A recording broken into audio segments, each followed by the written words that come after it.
Hello, നമസ്കാരം. ഇന്നൊരു tiffin സാമ്പാറിൻ്റെ റെസിപ്പിയാണ് ഞാനിവിടെ പരിചയപ്പെടുത്താൻ പോകുന്നത്. നമ്മൾ റെസ്റ്റോറൻറ്റിലൊക്കെ കഴിക്കുന്ന അതേ ടേസ്റ്റിൽ തന്നെ നമുക്ക് വീട്ടിൽ ഇത് എളുപ്പത്തിൽ ഉണ്ടാക്കിയെടുക്കാൻ പറ്റും. ഇപ്പോൾ നമ്മൾ ശരവണ ഭവനിലൊക്കെ പോകുമ്പോൾ കിട്ടുന്ന ആ സാമ്പാറിൻ്റെയൊക്കെ ഒരു ടേസ്റ്റ് ഉണ്ടല്ലോ, അത് കഴിച്ചവർക്ക് അറിയാം എത്ര ടേസ്റ്റാണെന്നുള്ളത്. ഇഡ്ലിയുടെയും ദോശയുടെയും കൂടെയൊക്കെ നമുക്ക് എളുപ്പത്തിൽ ഇത് വീട്ടിൽ തയ്യാറാക്കി എടുക്കാൻ പറ്റും. ഇഡ്ലിയുടെയും ദോശയുടെയും കൂടെയൊക്കെ കഴിക്കാൻ അത് അടിപൊളിയാണ്. അപ്പോൾ ഇതുപോലെ ഇഡ്ലിയുടെ മുകളിൽ കൂടെ ഇങ്ങനെ സാമ്പാർ ഒഴിച്ചത് ഫുള്ള് അതിലിങ്ങനെ മുങ്ങി കിടക്കണം. എന്നിട്ടത് കഴിക്കുമ്പോഴുള്ള ടേസ്റ്റ് ഉണ്ടല്ലോ, പറഞ്ഞറിയിക്കാൻ പറ്റില്ല. അപ്പോൾ ഇതെങ്ങനെയാണ് നമുക്ക് ഉണ്ടാക്കാമെന്ന് നോക്കാം. അപ്പോൾ കുക്കറിലാണ് ഇത് തയ്യാറാക്കുന്നത്. അപ്പോൾ ഇതിന് വേണ്ടിയിട്ട് ഒരു ഉരുളക്കിഴങ്ങ്, വഴുതനങ്ങ, ക്യാരറ്റ്, വെണ്ടയ്ക്ക, സവാള, ഒരു തക്കാളി, ഇത്ര എടുക്കാം. പിന്നെ വേറെയും പച്ചക്കറികളൊക്കെ ഉണ്ടെങ്കിൽ നമുക്ക് ആഡ് ചെയ്യാം. അപ്പോൾ ഇത്രയും മതി. പച്ചക്കറികൾ ഒന്നുമില്ലെങ്കിൽ പോലും ഇത് തയ്യാറാക്കി എടുക്കാൻ പറ്റും. വെറും ഉള്ളിയും തക്കാളിയും മാത്രം മതിയാവും. ആദ്യം നമുക്ക് ഒരു ചീനച്ചട്ടിയിലേക്ക് എണ്ണ ഒഴിക്കാം. വെളിച്ചെണ്ണ ചൂടാകുമ്പോൾ അതിലേക്ക് നമ്മൾ ആദ്യം വെണ്ടയ്ക്ക ഇട്ട് കൊടുക്കാം.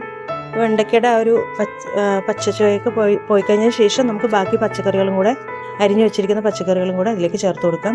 പച്ചക്കറിയൊക്കെ ഇതുപോലെ വളരെ ചെറുതായിട്ട് വേണം അരിഞ്ഞെടുക്കാൻ. അപ്പോൾ നന്നായിട്ടൊന്ന് റോസ്റ്റ് ചെയ്യാം എണ്ണയിലിട്ടിട്ട്. ഒരു 5 മിനിറ്റോളം ഇതുപോലെ റോസ്റ്റ് ചെയ്തെടുക്കാം. അതിനുശേഷം നമുക്കിതിലേക്ക് ഒരു തക്കാളി ചെറുതായി അരിഞ്ഞത് കൂടി ചേർത്ത് കൊടുക്കാം. വീണ്ടും നല്ലപോലെ ഇളക്കി കൊടുക്കാം.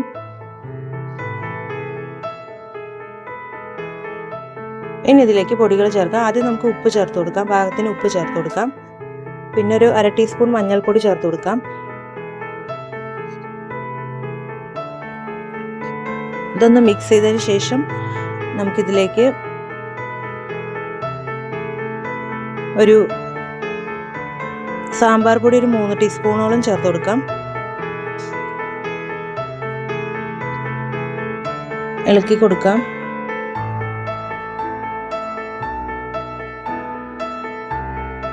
രണ്ട് ടീസ്പൂൺ മല്ലിപ്പൊടി കൂടി ചേർക്കുന്നുണ്ട്.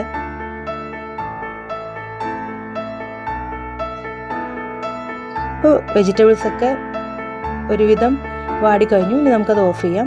ഇനി നമുക്ക് കുക്കറിലേക്ക് കുറച്ച് പരിപ്പ് ചേർത്ത് കൊടുക്കാം. പരിപ്പ് നല്ലപോലെ കഴുകി എടുത്തിട്ടുണ്ട്. ഏകദേശം ഒരു 1/2 കപ്പോളം പരിപ്പ് മതിയാവും.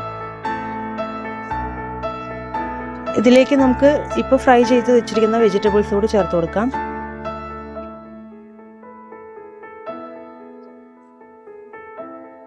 ആവശ്യത്തിന് വെള്ളം ഒഴിച്ചു കൊടുക്കാം.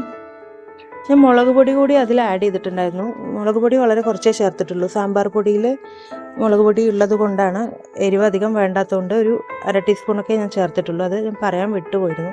ഇനി ഇതിലേക്ക് വെള്ളം കൂടി ചേർത്ത് പാകത്തിന് ഉപ്പും ചേർത്ത് നമുക്ക് നന്നായിട്ട് ഇത് ഒരു 5 വിസിൽ വരുന്നവരെ വേവിച്ചെടുക്കാം. അപ്പോൾ പച്ചക്കറിയൊക്കെ നന്നായി ഉടഞ്ഞ് കിട്ടണം. അപ്പോഴാണ് ഈ സാമ്പാർ ആ ഒരു കൊഴുപ്പോട് കൂടി അങ്ങനെ കിട്ടുക നമുക്ക്. ഇപ്പോൾ ഇതാ പച്ചക്കറിയൊക്കെ നന്നായി വെന്തുടഞ്ഞ് കിട്ടിയിട്ടുണ്ട്. ഇതിങ്ങനെ കയ്യിൽ വെച്ച് ഒന്ന് ഉടച്ചും കൂടെ കൊടുക്കാം. ഇനി ഇതിലേക്ക് കുറച്ച് പുളി പിഴിഞ്ഞത് ചേർത്ത് കൊടുക്കാം. അതിനുശേഷം ഇത് നന്നായിട്ട് തിളപ്പിക്കാൻ വെക്കാം. ഇപ്പോൾ വെള്ളം പോരാൻ തോന്നുകയാണെങ്കിൽ കുറച്ചുകൂടി വെള്ളം ഒഴിച്ചു കൊടുക്കാം. ഇനി ഇതിലേക്കൊരു സീക്രട്ട് ഇൻഗ്രീഡിയൻ്റ് ആയ ശർക്കര കൂടി ചേർക്കുന്നുണ്ട്. ശർക്കര പൊടിച്ചതാണ് ഞാൻ ചേർക്കുന്നത്. 1 ടീസ്പൂണോളം ചേർക്കാം. അപ്പോഴാണ് സാമ്പാർ നമുക്ക് റെസ്റ്റോറൻറ്റിൽ കിട്ടുന്ന അതുപോലെ കിട്ടാം. ഇനി ഇതിലേക്ക് പാകത്തിന് മല്ലിയില കൂടി ചേർത്ത് വാങ്ങി വയ്ക്കാം. മല്ലിയില ചേർത്ത് കഴിയുമ്പോൾ ഉണ്ടാകുന്ന ഒരു മണം ഉണ്ടല്ലോ, പറഞ്ഞറിയിക്കാൻ പറ്റില്ല. അപ്പോൾ ഇതിലേക്ക് നമുക്കിനി കടുക് താളിച്ച് ചേർക്കാം.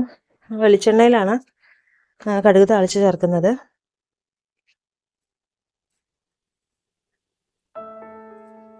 കടുകും വറ്റൽമുളകും ഒക്കെ പൊട്ടിക്കഴിയുമ്പോൾ കുറച്ച് കറിവേപ്പില കൂടി ചേർത്ത് കൊടുക്കാം.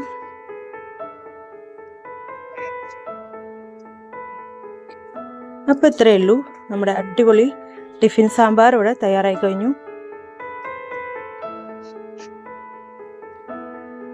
അപ്പോൾ ഇഡ്ലിയുടെയും ദോശയുടെയൊക്കെ കൂടെ രാവിലെ കഴിക്കാൻ പറ്റിയ, വളരെ എളുപ്പത്തിൽ ഉണ്ടാക്കാൻ പറ്റിയ ഒരു സാമ്പാർ കൂടിയാണിത്. ഒരു പണിയില്ല നമുക്കിത് ഉണ്ടാക്കാൻ. അപ്പോൾ എല്ലാവരും ഇതുപോലെയും കൂടെ ഒന്ന് ട്രൈ ചെയ്ത് നോക്കൂ. തീർച്ചയായിട്ടും നിങ്ങൾക്ക് ഇഷ്ടപ്പെടും. വീഡിയോ ഇഷ്ടപ്പെട്ടെങ്കിൽ ലൈക്ക് ചെയ്യാനും സബ്സ്ക്രൈബ് ചെയ്യാനും മറക്കരുത്.